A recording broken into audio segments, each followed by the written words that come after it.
15 കൊല്ലം മുന്നേ മാറ്റി വെച്ചൊരു സാധനം ഞാൻ ഇന്നെടുത്ത് പുറത്തിട്ട് തേച്ചു. എനിക്കൊരു കാര്യം ഓർമ്മ വന്നത്, മുഹമ്മദിനൊരു 3 വയസ്സുള്ള സമയത്ത് ഒരു 3 കിടന്നുറങ്ങുമ്പോൾ പയ്യ പോരേന്ന് ഓൻ ചോദിച്ചു, കാക്ക കുറച്ച് വെള്ളം എടുത്ത് തരും. അപ്പം ഞാൻ ഗ്യാസ് തീർന്നിട്ട് തറവാട്ടിൽ നിന്ന് വെള്ളം പതിപ്പിച്ചിട്ട് ഫ്ലാസ്ക് പറഞ്ഞു വെച്ചിരിക്കുകയാണ്.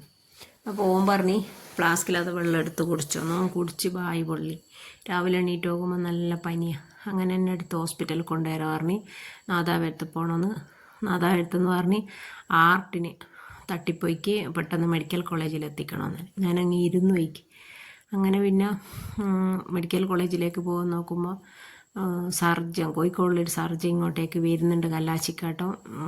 അങ്ങനെ ഒന്ന് കാണിച്ചു നോക്കാം തന്നെ. അങ്ങനെ കാണിച്ചു തരാൻ പറഞ്ഞ് പിന്നെ ഇഞ്ചക്ഷൻ്റെ ബദലുള്ള മരുന്ന് കഴിച്ചാൽ മതി എന്ന് പറഞ്ഞു. എൻ്റെ ഓരോ ശ്വാസത്തിലും ഓരോ അനുഭവങ്ങളാണ്. ആർക്കെങ്കിലും ഉണ്ടേ ഒന്ന് പറയണേ.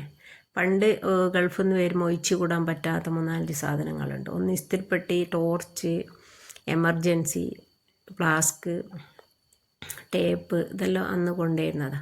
അപ്പം എനിക്ക് ഫ്ലാസ്കിന് പറഞ്ഞിട്ട് കൊണ്ടുത്തന്നിക്കില്ല. കാരണം എൻ്റെ അടുത്ത് പറഞ്ഞു ഇനി ഫ്ലാസ്കിലെ ചൂടില്ലാത്ത വെള്ളം കൊണ്ട് ചായ ഉണ്ടാക്കിത്തരും. പിന്നെ ഒരു ആന പറഞ്ഞ് കൊണ്ടുവന്നതാണ്. മുഹമ്മദ് അന്ന് പണി തന്ന അന്നേ എടുത്ത് വെച്ചിക്ക്.